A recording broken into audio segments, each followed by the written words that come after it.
Fuck around, make my 40 pop. No popcorn, I pop pistols, reaming my body. The hidden mist village is about to be destroyed. Kagura was literally seconds away from being assassinated, and Boruto had his first fight in a very long time. This episode right here is absolutely insane, but I definitely do want to talk about Boruto's fight at first. Now, if you guys don't necessarily know, Boruto fought a character called Saren. In my personal opinion, Saren is extremely strong. From my idea, she's probably, I'd say, a low Kage tier, if not Kage tier, period. One of the things that we do have to kind of extrapolate to see exactly how strong a character like Saren is, the person who Boruto actually did fight, is to, of course, see how she stack up against a character that we kind of do know how strong they are. Kagura has already been like kind of confirmed as being like low Kage tier. Of course, he's stronger than Boruto, especially when Boruto is in his base, so that right there matches. And of course, Kagura, in my personal opinion, was clearly weaker than Saren.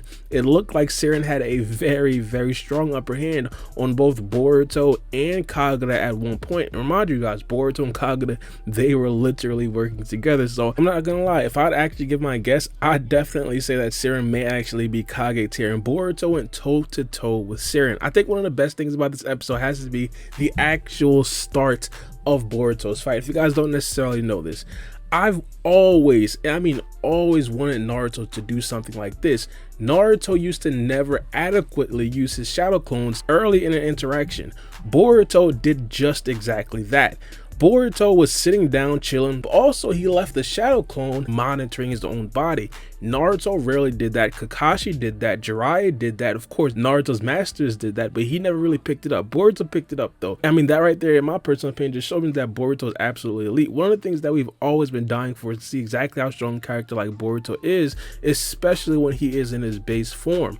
A lot of people do understand it's very difficult to power scale Boruto, mainly because Boruto will jump from what we perceive as to be Chunin, Jonin level kind of character to automatically GOAT tier, Otsutsuki tier in like an instant. So we never really get to see exactly how good Boruto's base mode is, and for him to actually be swapping hands with a literal Kage level opponent, that right there is just absolutely amazing. Now, Saren in this episode, she had a lot of very good abilities. One of the things that we've always been asking for is uniqueness when it comes to villains. We definitely got that with Saren. Saren in this particular episode, she had an arrow, and of course she found her enemies using sound. And I'm not gonna lie, this got me really nostalgic from part 1 Chunin exam, when they were actually fighting against some ninjas from the Hidden Sound Village. Obviously Saren has no connection to Orochimaru, but the last time that I personally do remember someone memorable using sound jutsu was definitely back in the Chunin exam. Stupid. Saren though, I think she's a very good character. In fact, you could definitely make the argument that the only reason why she actually did lose this particular battle was because it was raining. As I said earlier, Saren essentially uses sound to actually detect her opponents. Once thunder came into the equation, she couldn't necessarily accurately detect her opponents. Because of that, it gave Boruto and Kage an opening to essentially close the gap. They kind of made it clear earlier in the episode that Saren was more of a long range fighter, and Boruto and Kage, they were close range fighters. So of course the plan was to close the distance, but again, as I said, if it wasn't for the thunder, Saren may have actually packed up both Boruto and Kage. And of course, Boruto essentially almost losing a fight in this particular episode. It begs the question, is Boruto actually going to use the Karma Seal? Because of course we understand Boruto right now, he's in like a sort of, I'd say, awkward stage. Boruto understands that it's not necessarily in the best interest for him to use the Karma Seal, but he also understands that the most powerful version of himself is with the Karma Seal. And just as a refresher, the only reason why Boruto's a little bit hesitant to actually use the Karma Seal is because the last time he used his Karma Seal, he essentially completely destroyed Sasuke's eye. So he understands that he can't necessarily control it all the way. But one thing that is clear from this episode, there are characters in the Funato clan that can clearly defeat Boruto. There are people in the Funato clan that are clearly Kage level, and Saren being one of the people that we are essentially getting a lot of the power scaling from, we also have to factor in she is not the strongest person in the Funato clan. So of course the higher ups may even be much stronger than just regular base Kage tiers. So of course Boruto definitely has the potential to be pushed to a certain limit where he may actually be forced to use the Karma Seal, and that right there, I'm not gonna lie, it may be a very good episode. One of the other things that I definitely want to talk about is of course Kagura potentially being assassinated.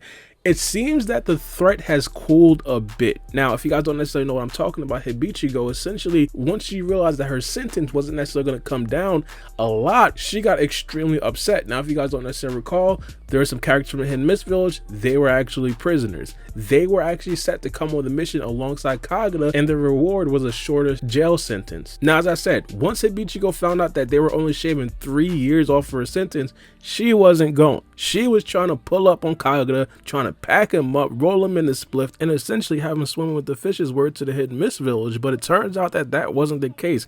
Kagura kept that thing on him as well. Now, because she was kind of unsuccessful and actually assassinating Kagura, by the way, the reason why she wanted to assassinate Kagura wasn't necessarily because she hates him. It's because she can't necessarily escape jail because of a seal that was placed onto her. I'm not necessarily sure if it was by Kagura, but the only way that the seal can actually be lifted is if Kagura actually does die. So Hibichigo quickly realizes that that's not going down.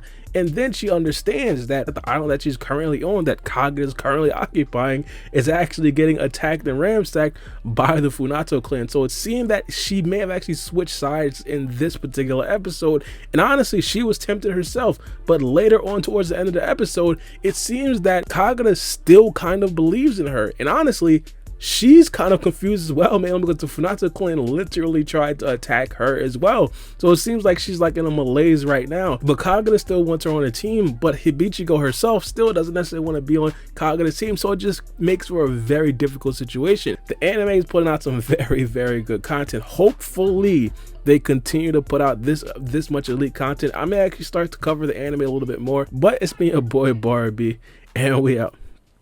It's a knife.